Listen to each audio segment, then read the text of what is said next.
ਹਾਜ਼ਰ ਹਾਂ ਦੋਸਤੋ। ਡਾਕਟਰ ਹਰਭਜਨ ਸਿੰਘ ਦੁਆਰਾ ਸੰਪਾਦਿਤ ਪੁਸਤਕ ਕਿੱਸਾ ਪੰਜਾਬ ਵਿੱਚੋਂ ਤੁਹਾਡੇ ਸਨਮੁਖ ਕਿੱਸਾ ਪੂਰਨ ਭਗਤ, ਜਿਸ ਦੇ ਲੇਖਕ ਹਨ ਬਿਰਹਾ ਦੇ ਸੁਲਤਾਨ ਸ਼ਿਵ ਕੁਮਾਰ ਬਟਾਲਵੀ। ਗੱਲ ਪੰਜਾਬ ਦੇ ਸ਼ਹਿਰ ਸਿਆਲਕੋਟ ਦੀ ਹੈ। ਕਦੀ ਉੱਥੇ ਰਾਜੇ ਸਲਵਾਨ ਦਾ ਰਾਜ ਸੀ। ਉਸ ਦੀ ਰਾਣੀ ਇੱਛਰਾਂ ਦੀ ਕੁੱਖੋਂ ਪੁੱਤਰ ਦਾ ਜਨਮ ਹੋਇਆ ਤਾਂ ਰਾਜੇ ਨੂੰ ਲੱਗਾ ਜਿਵੇਂ ਉਸ ਦੀਆਂ ਸਾਰੀਆਂ ਰੀਝਾਂ ਪੂਰੀਆਂ ਹੋ ਗਈਆਂ। ਉਸਨੇ ਆਪਣੇ ਪੁੱਤਰ ਦਾ ਨਾਮ ਰੱਖਿਆ ਪੂਰਨ। ਉਨੀ ਦਿਨੀ ਕੰਨ ਪਾਟੇ ਜੋਗੀਆਂ ਦਾ ਬੜਾ ਜ਼ੋਰ ਸੀ। ਨਾਥ ਜੋਗੀ ਇਸਤਰੀ ਜਾਤ ਦੇ ਨਿੰਦਕ ਸਨ ਅਤੇ ਮਰਦਾਂ ਨੂੰ ਉਹਨਾਂ ਦੇ ਪ੍ਰਭਾਵ ਤੋਂ ਦੂਰ ਰੱਖਣਾ ਚਾਹੁੰਦੇ ਸਨ। ਉਹਨਾਂ ਦੀ ਨਜ਼ਰ ਵਿੱਚ ਵਿਆਹ ਕਰਾਉਣ ਦਾ ਅਰਥ ਸੀ ਗੀਲੀ ਲੱਕੜੀ ਕੋ ਘੁਣ ਲਾਇਆ। ਪਰਿਵਾਰਕ ਮੋਹ ਮਾਇਆ ਦੇ ਬੰਧਨ ਵੀ ਚਰਿੱਤਰ ਦੇ ਵਿਕਾਸ ਲਈ ਹਾਨੀਕਾਰਕ ਸਮਝੇ ਜਾਂਦੇ ਸਨ। ਰਾਜਾ ਸਲਵਾਨ ਆਪ ਨਾਥ ਯੋਗੀਆਂ ਦਾ ਮੁਰੀਦ ਸੀ, ਸੋ ਪੂਰਨ ਦੇ ਜਨਮ ਸਮੇਂ ਹੀ ਫੈਸਲਾ ਹੋਇਆ ਕਿ ਉਸ ਨੂੰ ਉਮਰ ਦੇ ਪਹਿਲੇ 12 ਵਰ੍ਹੇ ਪਰਿਵਾਰ ਤੋਂ ਦੂਰ ਰੱਖਿਆ ਜਾਵੇ। ਉਹਨੂੰ ਕਠੋਰ ਸੰਜਮ ਵਿੱਚ ਪਾਲਿਆ ਜਾਵੇ ਤਾਂ ਜੋ ਬਚਪਨ ਤੋਂ ਹੀ ਉਸ ਦਾ ਮਨ ਚੰਗੀ ਤਰ੍ਹਾਂ ਸਾਧਿਆ ਜਾਵੇ। ਫੈਸਲਾ ਕਠੋਰ ਸੀ, ਪਰ ਆਪਣੇ ਪੁੱਤਰ ਦੇ ਭਲੇ ਲਈ ਰਾਜੇ ਨੇ ਜੀ ਕਰੜਾ ਕਰ ਲਿਆ। ਪੂਰਨ ਇੱਕ ਹਨੇਰਿਓਂ ਬਾਹਰ ਆਇਆ, ਦੂਜੀ ਕੋਠੜੀ ਦੇ ਵਿੱਚ ਪਾ ਦਿੱਤਾ। ਕਾਦਰ ਯਾਰ ਮੀਆਂ ਪੂਰਨ ਭਗਤ ਤਾਈਂ ਬਾਪ ਜੰਮਦਿਆਂ ਕੈਦ ਕਰਾ ਦਿੱਤਾ। ਨਾਥ ਯੋਗੀਆਂ ਅਨੁਸਾਰ ਇਹ ਫੈਸਲਾ ਯੋਗ ਹੀ ਸੀ, ਪਰ ਯੋਗੀਆਂ ਦੀ ਸਾਧਨਾ ਕੁਦਰਤੀ ਨਿਯਮਾਂ ਦੀ ਉਲੰਘਣਾ ਕਰਦੀ ਹੈ। ਮਾਂ ਪੁੱਤਰ ਇੱਕ ਦੂਜੇ ਤੋਂ ਦੂਰ ਦੂਰ ਰਹਿਣ ਤਾਂ ਉਹ ਇੱਕ ਦੂਜੇ ਲਈ ਇਸਤਰੀ ਪੁਰਖ ਤੋਂ ਵੱਧ ਹੋਰ ਕੁਝ ਨਹੀਂ ਬਣ ਸਕਦੇ। ਜਿਹੜੇ ਪਾਸਿਓਂ ਮਨ ਨੂੰ ਉਚੇਚਾ ਰੋਕ ਕੇ ਰੱਖਿਆ ਜਾਵੇ, ਮਨ ਉਸੇ ਪਾਸੇ ਵਧੇਰੇ ਰੁਚਿਤ ਹੁੰਦਾ ਹੈ।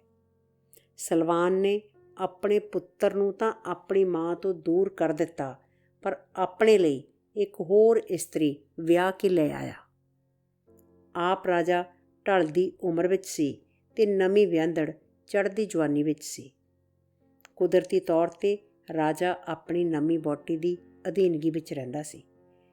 ਜੀਮ ਜਾਏ ਰਾਜੇ ਸਲਵਾਨ ਆਂਦੀ ਇੱਕ ਹੋਰ ਇਸਤਰੀ ਵਿਆਹ ਕੇ ਜੀ।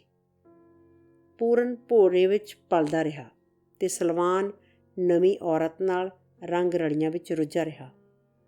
ਪਿਓ ਪੁੱਤਰ ਵਿੱਚ ਨਾ ਮੋਹ ਦਾ ਰਿਸ਼ਤਾ ਕਾਇਮ ਹੋਇਆ, ਨਾ ਆਦਰ ਸਤਿਕਾਰ ਦਾ। ਦੋਵੇਂ ਇੱਕ ਦੂਜੇ ਲਈ ਅਜਨਬੀ ਸਨ। ਦੋਹਾਂ ਦੇ ਸ਼ੌਕ ਇੱਕ ਦੂਜੇ ਤੋਂ ਵੱਖਰੇ ਸਨ। 12 ਵਰ੍ਹੇ ਬੀਤੇ ਤਾਂ ਪੂਰਨ ਭੋਰੇ ਵਿੱਚੋਂ ਬਾਹਰ ਨਿਕਲਿਆ। ਸਭ ਤੋਂ ਪਹਿਲਾਂ ਉਹ ਆਪਣੇ ਪਿਓ ਦੀ ਕਚਹਿਰੀ ਵਿੱਚ ਪਹੁੰਚਿਆ ਤੇ ਨਮਸਕਾਰ ਕੀਤੀ। ਇੰਨੀ ਦੇਰ ਬਾਅਦ ਪਿਓ ਪੁੱਤਰ ਇੱਕ ਦੂਜੇ ਦੇ ਆਮੋ ਸਾਹਮਣੇ ਹੋਏ ਸਨ। ਦੋਵੇਂ ਆਪੋ ਆਪਣੀ ਜਾਂਚ ਮੁਤਾਬਕ ਇੱਕ ਦੂਜੇ ਨਾਲ ਆਪਣੀ ਜਾਣ ਪਛਾਣ ਕਰਾਉਣ ਲੱਗੇ। ਇਸਤਰੀ ਸੁੱਖ ਦੇ ਸ਼ੌਂਕੀ ਰਾਜੇ ਨੇ ਕਿਹਾ, ਮੇਰੇ ਪੁੱਤਰ ਦਾ ਵਿਆਹ ਅੱਜ ਹੀ ਹੋਣਾ ਚਾਹੀਦਾ ਹੈ। ਪਰ ਜਤ ਸਤ ਦੀ ਸਿੱਖਿਆ ਵਿੱਚ ਪਰਪੱਕ ਪੂਰਨ ਨੇ ਕਿਹਾ, ਵਿਆਹ ਦੀਆਂ ਬੇੜੀਆਂ ਪਾ ਕੇ ਮੈਨੂੰ ਰੱਬ ਦੇ ਨਾਂ ਤੋਂ ਦੂਰ ਨਾ ਕਰੋ। ਭਗਤਾਂ ਅਤੇ ਸੰਸਕਾਰੀਆਂ ਦਾ ਮੇਲ ਮੁਸ਼ਕਲ ਹੀ ਹੁੰਦਾ ਹੈ। ਦੋ ਜੀਵਨ ਜਾਚਾਂ ਇੱਕ ਦੂਜੇ ਨਾਲ ਟਕਰਾ ਗਈਆਂ। ਦਾਲ ਦੱਸਦਾ ਪੁੱਛਦਾ ਲਾਗੀਆਂ ਨੂੰ ਰਾਜਾ ਸਲਵਾਨ ਉੱਥੇ ਗੱਜ ਕੇ ਜੀ, ਪੂਰਨ ਭਗਤ ਦਾ ਢੂੰਡਣਾ ਥਾਂ ਕੋਈ, ਜਿੱਥੇ ਚੱਲ ਟੁਕਾਂ ਦਿਨ ਅੱਜ ਦੇ ਜੀ। ਜਾਲ ਜ਼ਰਾ ਨਾ ਸੰਗਦਾ ਬਾਪ ਕੋਲੋਂ, ਕਹਿੰਦਾ ਬਾਬਲਾ ਪੁੱਤ ਵਿਆਹ ਨਾਹੀਂ। ਜਿਹੜੇ ਸ਼ੌਕ ਲਈ ਲੋਕ ਵਿਆਹ ਕਰਦੇ, ਅਜੇ ਉਹ ਮੇਰੇ ਮਨ ਚਾਹ ਨਾਹੀਂ। ਮੇਰਾ ਭੌਰ ਸੈਲਾਨੀ ਹੈ ਨਿੱਤ ਰਹਿੰਦਾ, ਬੰਨ ਬਾਬਲਾ ਬੇੜੀਆਂ ਪਾ ਨਾਹੀਂ। ਕਾਦਰ ਯਾਰ ਆਖੇ ਪੂਰਨ ਬਾਪ ਤਾਈਂ, ਮੇਤੋਂ ਰੱਬ ਦਾ ਨਾਂ ਭੁਲਾ ਨਾਹੀਂ। ਰਾਜ ਦਰਬਾਰ ਵਿੱਚ ਰਾਜਾ ਪਿਓ ਤੇ ਭਗਤ ਪੁੱਤਰ ਇੱਕ ਦੂਜੇ ਨਾਲ ਜਿਵੇਂ ਖੈਬੜ ਪਏ। ਰਾਜਾ ਮੋੜਵੀਂ ਗੱਲ ਸੁਣਨ ਦਾ ਆਦੀ ਨਹੀਂ ਸੀ। ਇੱਕ ਵਾਰ ਤਾਂ ਵਜ਼ੀਰ ਵੀ ਡੋਲ ਗਿਆ, ਕਿਤੇ ਰਾਜਾ ਆਪਣੇ ਪੁੱਤਰ ਦੇ ਵਿਰੁੱਧ ਕੋਈ ਹੁਕਮ ਨਾ ਸੁਣਾ ਦੇਵੇ। ਉਸਨੇ ਰਾਜਕੁਮਾਰ ਦੇ ਭੋਲੇਪਨ ਦੀ ਗੱਲ ਛੇੜ ਕੇ ਰਾਜੇ ਦਾ ਜੀ ਹੋਰ ਪਾਸੇ ਕੀਤਾ। ਰਾਜੇ ਨੇ ਕੁਝ ਨੌਕਰ ਚਾਕਰ ਪੂਰਨ ਦੇ ਨਾਲ ਤੋਰੇ ਤੇ ਹੁਕਮ ਕੀਤਾ ਕਿ ਪੂਰਨ ਜਾ ਕੇ ਆਪਣੀਆਂ ਮਾਵਾਂ ਨੂੰ ਮੱਥਾ ਟੇਕੇ। ਯੋਗ ਵਿੱਦਿਆ ਵਿੱਚ ਪ੍ਰਵੀਨ ਪੂਰਨ ਨੂੰ ਨਾ ਰਾਜ ਦਰਬਾਰ ਦੇ ਵਰਤ ਵਰਤਾਰੇ ਦੀ ਕਾਫੀ ਵਾਕਫੀਅਤ ਸੀ, ਨਾ ਰਾਜ ਮਹਿਲ ਦੇ ਰੰਗ ਢੰਗ ਦੀ। ਸਭ ਤੋਂ ਪਹਿਲਾਂ ਮਹਿਲ ਮਤੇਈ ਮਾਂ ਲੂਣਾ ਦਾ ਸੀ, ਜਿਸ ਨੂੰ ਚੰਮ ਰਸ ਤੋਂ ਛੁੱਟ ਗ੍ਰਹਿਸਥ ਜੀਵਨ ਦੇ ਕਿਸੇ ਹੋਰ ਵੇਰਵੇ ਦੀ ਖਬਰ ਨਹੀਂ ਸੀ। ਉਸ ਦੀ ਗੋਦ ਅਜੇ ਬਾਲ ਨਹੀਂ ਸੀ ਖੇਡਿਆ, ਨਾ ਧੀ ਨਾ ਪੁੱਤਰ। ਖਾਵਨ ਦੇ ਚਾਅ ਮਲਾਰ ਤੋਂ ਛੁੱਟ ਉਸ ਕੁਝ ਨਹੀਂ ਸੀ ਡਿੱਠਾ। ਖਾਵਨ ਤੋਂ ਬਿਨਾਂ ਕਿਸੇ ਮਰਦ ਨੇ ਕਦੇ ਉਸ ਦੇ ਮਹਿਲੀਂ ਪੈਰ ਨਹੀਂ ਸੀ ਪਾਇਆ। ਉਸ ਦੇ ਭਾਣੇ ਸਾਰੇ ਮਰਦ ਇੱਕੋ ਜਿਹੇ ਹੁੰਦੇ ਹਨ। ਉਹ ਬਹੁਤ ਪੜ੍ਹੀ ਲਿਖੀ ਨਹੀਂ ਸੀ। ਧਰਮ ਕਰਮ ਦੀ ਵਿੱਦਿਆ ਤੋਂ ਵੀ ਉਹ ਕੋਰੀ ਸੀ। ਉਸਨੇ ਰਾਜਕੁਮਾਰ ਨੂੰ ਵੇਖਿਆ ਤਾਂ ਉਹਦੀ ਸਾਬਤੀ ਦੀ ਦਿਲੋਂ ਲੱਜ ਟੁੱਟ ਗਈ। ਪੂਰਨ ਨੇ ਉਹਨੂੰ ਮਾਂ ਆਖ ਕੇ ਬੁਲਾਇਆ ਤਾਂ ਉਹਦੀ ਦੇਹ ਕੰਬ ਗਈ। ਉਹਨੂੰ ਤਾਂ ਅਜੇ ਪਹਿਲੜਾ ਬੂਰ ਵੀ ਨਹੀਂ ਸੀ ਪਿਆ। ਨਾਲੇ ਆਪਣੀ ਸੌਂਕਣ ਦੇ ਪੁੱਤਰ ਨੂੰ ਆਪਣਾ ਪੁੱਤਰ ਕਿਵੇਂ ਮੰਨ ਲੈਂਦੀ। ਪੂਰਨ ਦੇ ਮੂੰਹੋਂ ਆਪਣੇ ਲਈ ਮਾਂ ਦਾ ਲਫ਼ਜ਼ ਮਤੇਈ ਨੂੰ ਅਸਲੋਂ ਓਪਰਾ ਲੱਗਾ, ਜਿਵੇਂ ਹੋਣੀ ਉਸ ਨਾਲ ਟਿੱਚਰ ਕਰ ਰਹੀ ਹੋਵੇ। ਲੂਣਾ ਤਾਂ ਰਾਜੇ ਉੱਪਰ ਵੀ ਹੁਕਮ ਚਲਾਉਣਾ ਗਿੱਜੀ ਹੋਈ ਸੀ। ਰਾਜਕੁਮਾਰ ਭਲਾ ਕਿਸ ਦੇ ਪਾਣੀਹਾਰ ਸੀ।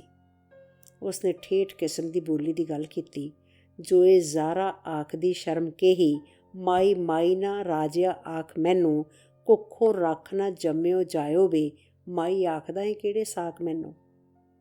ਪੂਰਨ ਤੇ ਲੂਣਾ ਦੋ ਵੱਖੋ ਵੱਖਰੇ ਸੁਰਾਂ ਵਿੱਚ ਬੋਲ ਉਚਾਰ ਰਹੇ ਸਨ।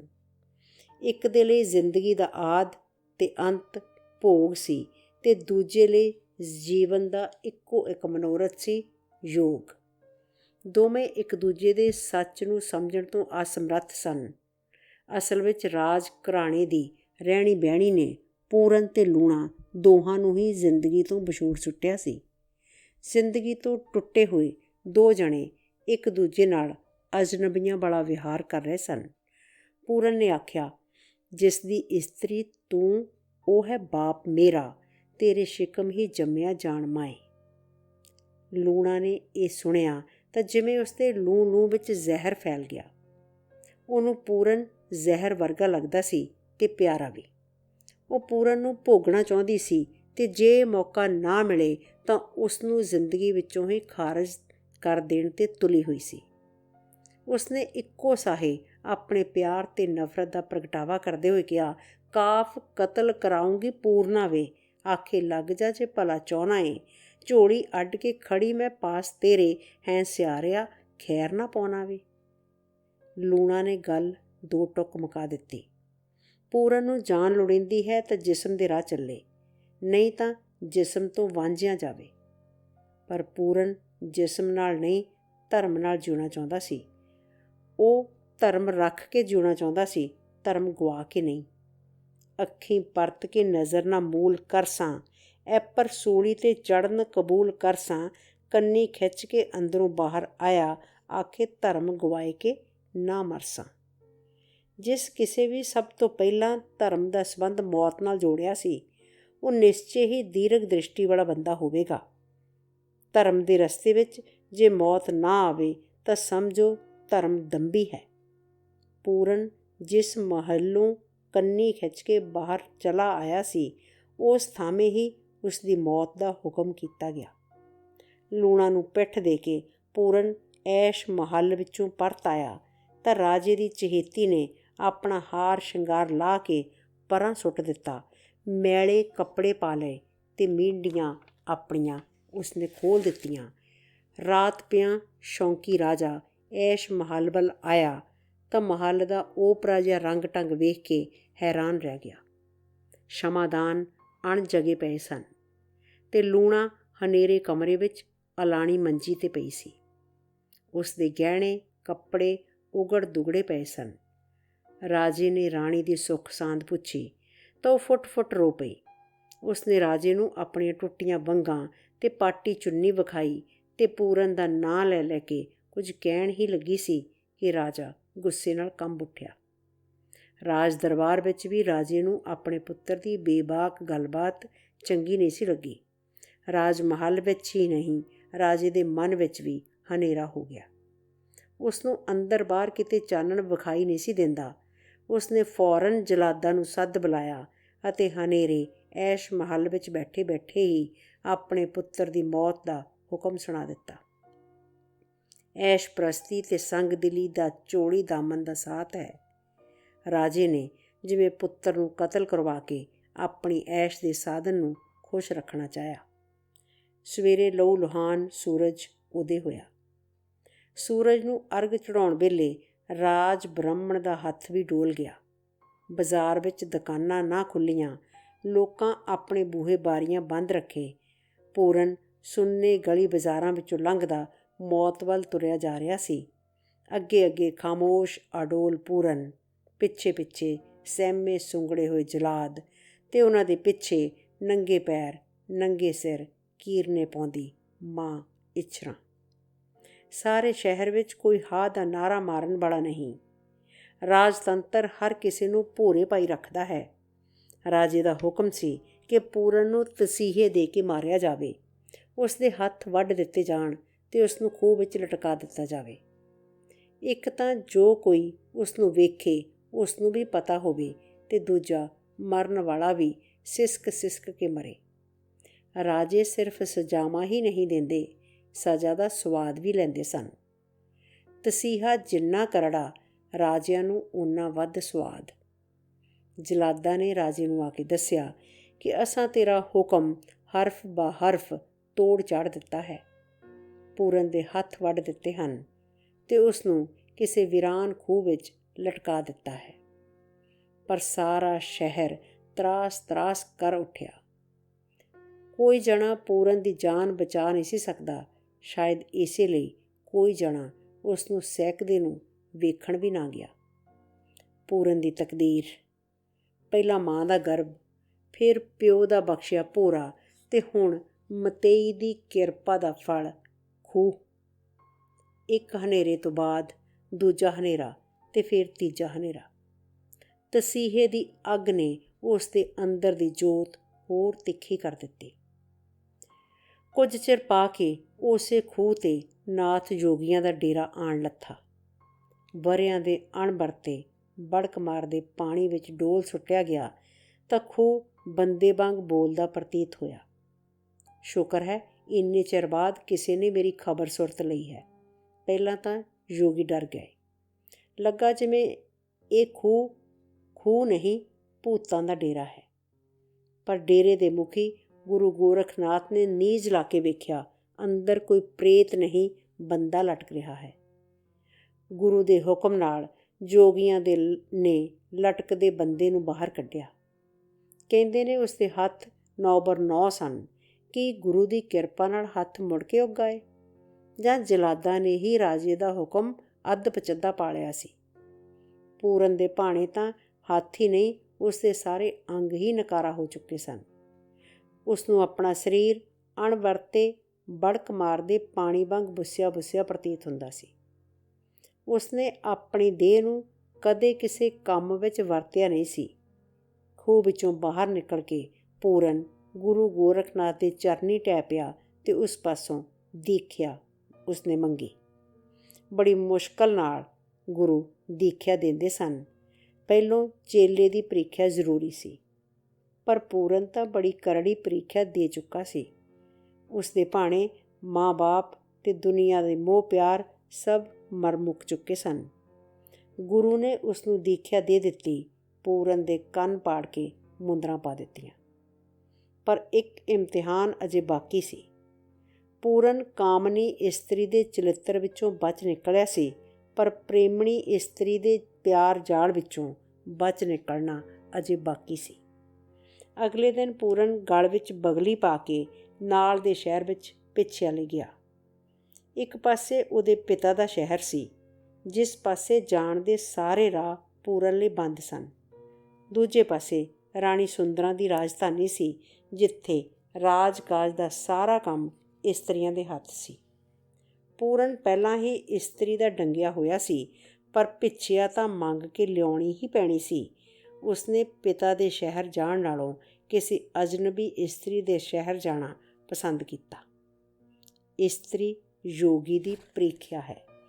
ਰਾਣੀ ਸੁੰਦਰਾਂ ਲੋਹੜੇ ਦੀ ਸੋਹਣੀ ਤੇ ਭਰਜਵਾਨ ਸੀ, ਪਰ ਉਸਨੂੰ ਆਪਣੇ ਰੂਪ ਅਤੇ ਜੋਬਨ 'ਤੇ ਇੰਨਾ ਗਰਵ ਨਹੀਂ ਸੀ ਜਿੰਨਾ ਆਪਣੇ ਜੱਤ ਸੱਤ ਉੱਪਰ। ਪੂਰਨ ਨੇ ਰਾਣੀ ਸੁੰਦਰਾਂ ਦੇ ਰਾਜ ਦੁਆਰੇ ਜਾ ਅਲਖ ਜਗਾਈ। ਹੁਣ ਸੁੰਦਰਾਂ ਅਤੇ ਪੂਰਨ ਦੋਹਾਂ ਦੀ ਪਰਖ ਦਾ ਵੇਲਾ ਸੀ। ਰਾਣੀ ਦੀਆਂ ਗੋਲੀਆਂ ਖੈਰ ਪਾਉਣ ਆਈਆਂ ਅਤੇ ਪੂਰਨ ਦਾ ਰੂਪ ਵੇਖ ਕੇ ਡੰਗੀਆਂ ਗਈਆਂ। ਉਹ ਡੌਰ ਪੌਰ ਪਛਾਂ ਪਰਤ ਗਈਆਂ ਅਤੇ ਜਾ ਸੁੰਦਰਾਂ ਨੂੰ ਦੱਸਿਆ ਕਿ ਅਜਿਹੇ ਰੂਪਵਾਨ ਯੋਗੀ ਨੂੰ ਖੈਰ ਤਾਂ ਕਿਸੇ ਰਾਣੀ ਦੇ ਹੱਥੋਂ ਹੀ ਮਿਲਣੀ ਚਾਹੀਦੀ ਹੈ। ਸ਼ਾਇਦ ਕਰੜਾ ਸੰਜਮ ਭੋਗ ਭੋਗ ਕੇ ਸੁੰਦਰਾਂ ਦੀਆਂ ਗੋਲੀਆਂ ਬੰਦੀਆਂ ਵੀ ਅੱਕ ਗਈਆਂ ਸਨ। ਰਾਣੀ ਨੂੰ ਖੁੜਕ ਗਈ ਕਿ ਉਸਦੀਆਂ ਗੋਲੀਆਂ ਵੀ ਜਿਵੇਂ ਉਸਦਾ ਧਰਮ ਪਰਖਣਾ ਚਾਹੁੰਦੀਆਂ ਹਨ। ਉਸਨੇ ਉੱਚੀ ਅਟਾਰੀ ਥਾਣੀ ਹੇਠ ਖੜ੍ਹੇ ਜੋਗੀ ਨੂੰ ਵੇਖਿਆ। ਅੱਖੀਆਂ ਨੂੰ ਚੁੰਧਿਆਰ ਲੱਗੀ। ਹੀਰੇ ਮੋਤੀਆਂ ਦਾ ਥਾਲ ਲੈ ਕੇ ਆਪ ਦਰਵਾਜ਼ੇ 'ਤੇ ਹਾਜ਼ਰ ਹੋਈ। ਜੋਗੀ ਨੇ ਨਾ ਰਾਣੀ ਵੱਲ ਅੱਖ ਪੁੱਟ ਕੇ ਵੇਖਿਆ, ਨਾ ਹੀਰੇ ਮੋਤੀਆਂ ਦੇ ਥਾਲ ਵੱਲ। ਰਾਣੀ ਨੇ ਜੋ ਕੁਝ ਵੀ ਥਾਲ ਵਿੱਚ ਸੀ ਉਸਦੇ ਝੋਲੇ ਵਿੱਚ ਉੜੱਦ ਦਿੱਤਾ। ਉਹ ਲੈ ਕੇ ਟਿੱਲੇ 'ਤੇ ਆ ਗਿਆ। ਗੁਰੂ ਨੇ ਹੀਰੇ ਮੋਤੀਆਂ ਦੀ ਪਿੱਛਿਆ ਵੇਖੀ ਤਾਂ ਕਿਹਾ, ਨੂਨ ਨਹੀਂ ਇਹ ਦੌਲਤਾਂ ਕੰਮ ਸਾਡੇ। ਗੁਰਾਂ ਆਖਿਆ, ਮੋੜ ਕੇ ਆ ਪੁੱਤਾ, ਇਹ ਲੈਣ ਫਕੀਰਾਂ ਦਾ ਕੰਮ ਨਹੀਂ, ਪੱਕਾ ਭੋਜਨ ਜਾਂ ਮੰਗ ਲਿਆ ਪੁੱਤਾ।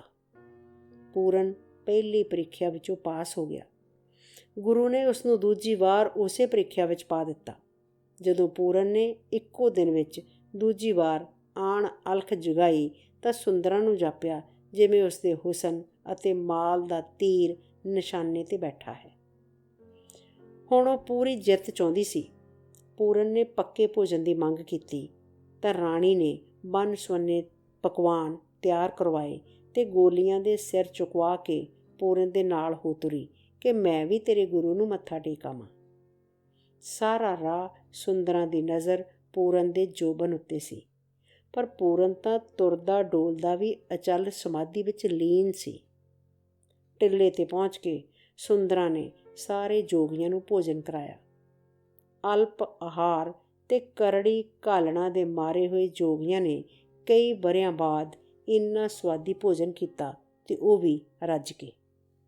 ਸੁੰਦਰਾਂ ਦੀ ਸੇਵਾ ਤੋਂ ਖੁਸ਼ ਹੋ ਕੇ ਗੁਰੂ ਗੋਰਖਨਾਥ ਨੇ ਕਿਹਾ, ਰਾਣੀ, ਸਾਡਾ ਮਨ ਤੇਰੇ ਤੋਂ ਪ੍ਰਸੰਨ ਹੈ, ਕੁਝ ਮੰਗਣਾ ਚਾਹੇ ਤਾਂ ਮੰਗ ਲੈ। ਰਾਣੀ ਨੇ ਆਪਣਾ ਅੰਦਰਲਾ ਤੂਫਾਨ ਦਬਾਉਂਦੇ ਹੋਏ ਕਿਹਾ, ਗੁਰੂ ਜੀ, ਰੱਬ ਦਾ ਦਿੱਤਾ ਮੇਰੇ ਪਾਸ ਸਭ ਕੁਝ ਹੈ, ਹੁਣ ਕਿਸੇ ਚੀਜ਼ ਦੀ ਲੋੜ ਨਹੀਂ। ਪਰ ਜਾਣੀ ਜਾਣ ਗੁਰੂ ਨੇ ਫੇਰ ਕਿਹਾ, ਬਹੁਤ ਕੁਝ ਮਿਲ ਜਾਣ ਬਾਅਦ ਵੀ ਕੋਈ ਨਾ ਕੋਈ ਰੀਝ ਬਾਕੀ ਰਹਿ ਜਾਂਦੀ ਏ, ਕੁਝ ਮੰਗ ਲੈ।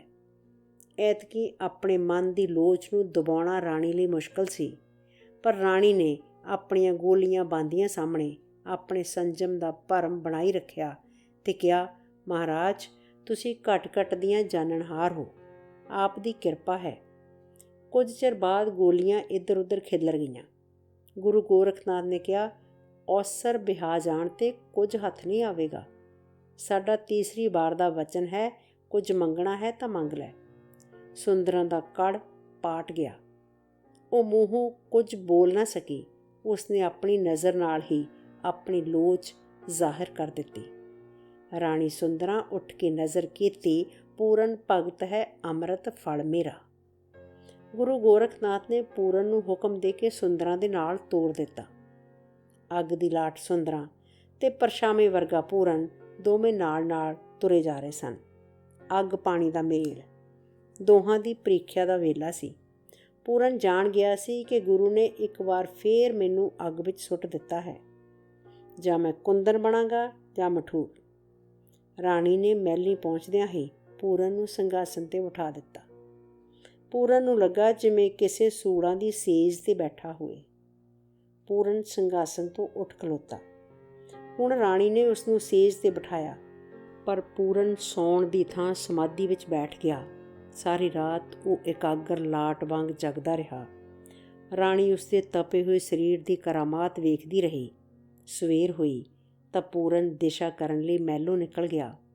ਸੁੰਦਰਾਂ ਉਸਨੂੰ ਰੋਕ ਨਾ ਸਕੀ, ਪਰ ਉਸਨੇ ਕੁਝ ਗੋਲੀਆਂ ਉਸਦੇ ਨਾਲ ਭੇਜ ਦਿੱਤੀਆਂ। ਦਿਸ਼ਾ ਦੇ ਬਾਅਦ ਪੂਰਨ ਮਹਿਲ ਨੂੰ ਪਰਤਣ ਦੀ ਥਾਂ ਟਿੱਲੇ ਵੱਲ ਹੋ ਤੁਰਿਆ। ਗੋਲੀਆਂ ਨੇ ਰਾਹ ਰੋਕ ਲਿਆ ਅਤੇ ਮਹਿਲ ਵੱਲ ਮੁੜਨ ਲਈ ਕਿਹਾ। ਪੂਰਨ ਨੇ ਕਿਹਾ, ਜੋਗੀ ਲਈ ਮੁੜਨਾ ਮਨ੍ਹਾ ਹੈ, ਜੋ ਕੁਝ ਤਿਆਗ ਦਿੱਤਾ ਉਹ ਫੇਰ ਗ੍ਰਹਿਣ ਨਹੀਂ ਕੀਤਾ ਜਾ ਸਕਦਾ। ਗੋਲੀਆਂ ਨੇ ਕਿਹਾ, ਪਰ ਗੁਰੂ ਜੀ ਨੇ ਤਾਂ ਤੁਹਾਨੂੰ ਰਾਣੀ ਸੁੰਦਰਾਂ ਦੇ ਨਾਲ ਭੇਜਿਆ ਸੀ। ਪੂਰਨ ਨੇ ਉੱਤਰ ਵਿੱਚ ਕਿਹਾ, ਗੁਰੂ ਦਾ ਹੁਕਮ ਮੰਨ ਕੇ ਅਸੀਂ ਰਾਣੀ ਦੇ ਨਾਲ ਚਲੇ ਗਏ ਸਾਂ। ਤਾਂ ਤੁਸੀਂ ਉੱਥੇ ਠਹਿਰਦੇ ਕਿਉਂ ਨਹੀਂ? ਗੁਰੂ ਨੇ ਨਾਲ ਜਾਣ ਦਾ ਹੁਕਮ ਦਿੱਤਾ ਸੀ, ਠਹਿਰਨ ਦਾ ਨਹੀਂ। ਗੋਲੀਆਂ ਲੱਖ ਮਨਾ ਰਹੀਆਂ, ਪਰ ਬਲ ਦੀ ਲਾਟ ਵਰਗਾ ਪੂਰਨ ਬੁੱਝਣਾ ਨਹੀਂ ਸੀ ਜਾਣਦਾ। ਉਸ ਦੇ ਸਰੀਰ ਨੂੰ ਹੱਥ ਲਾਉਂਦਿਆਂ ਗੋਲੀਆਂ ਨੂੰ ਵੀ ਡਰ ਆਉਂਦਾ ਸੀ। ਉਹ ਵਾਪਸ ਮੁੜ ਆਈਆਂ। ਗੋਲੀਆਂ ਨੂੰ ਇਕੱਲਿਆਂ ਵੇਖ ਕੇ ਰਾਣੀ ਬਹੁਤ ਦਿਲਗੀਰ ਹੋਈ। ਉਹ ਰੰਗ ਮਹਿਲ 'ਤੇ ਚੜ੍ਹ ਕੇ ਪੂਰਨ ਦਾ ਰਾਹ ਵੇਖਣ ਲੱਗੀ, ਪਰ ਉਸ ਦੀ ਪਿੱਠ ਦੇ ਸਿਵਾ ਕੁਝ ਵਿਖਾਈ ਨਾ ਦਿੱਤਾ। ਰਾਣੀ ਆਪਣੀ ਮੋਈ ਪ੍ਰੀਤ ਦਾ ਨਾਮ ਲੈ ਕੇ ਵੈਣ ਪਾਉਣ ਲੱਗੀ ਅਤੇ ਪਾਗਲਾਂ ਵਾਂਗ ਪੂਰਨ ਨੂੰ ਆਵਾਜ਼ਾਂ ਮਾਰਨ ਲੱਗ ਪਈ। ਘੜੀ ਬੈਠ ਨਾ ਕੀਤੀਆਂ ਰੱਜ ਗੱਲਾਂ, ਝੂਠੀ ਪ੍ਰੀਤ ਲਗਾਏ ਕੇ ਉੱਠ ਗਿਓ। ਕਾਦਰ ਯਾਰ ਮੀਆਂ ਸੱਸੀ ਵਾਂਗ ਮੈਨੂੰ ਥਲਾਂ ਵਿੱਚ ਕੁਰਲਾਉਂਦੀ ਸੁੱਟ ਗਿਓ। ਜਦੋਂ ਪੂਰਨ ਅੱਖੀਓਂ ਓਹਲੇ ਹੋ ਗਿਆ ਤਾਂ ਰਾਣੀ ਨੇ ਰੰਗ ਮਹਿਲ ਤੋਂ ਛਾਲ ਮਾਰ ਕੇ ਜਾਨ ਦੇ ਦਿੱਤੀ। ਸਾਰੇ ਸ਼ਹਿਰ ਵਿੱਚ ਕੁਰਲਾਟ ਪੈ ਗਿਆ। ਪੂਰਨ ਆਪਣੇ ਗੁਰੂ ਦੇ ਸਾਹਮਣੇ ਖੜ੍ਹਾ ਸੀ। ਗੋਰਖਨਾਥ ਪੂਰਨ ਦੇ ਸੰਜਮ ਤੋਂ ਦੰਗ ਰਹਿ ਗਿਆ। ਪੂਰਨ ਨੇ ਨਾ ਕਦੇ ਆਪਣੇ ਮਾਤਾ ਪਿਤਾ ਨੂੰ ਯਾਦ ਕੀਤਾ, ਨਾ ਜਨਮ ਭੂਮੀ ਨੂੰ। ਉਸ ਨੂੰ ਨਾ ਲੂਣਾ ਨਾਲ ਸ਼ਿਕਾਇਤ ਸੀ, ਨਾ ਸੁੰਦਰਾਂ ਨਾਲ ਪਿਆਰ।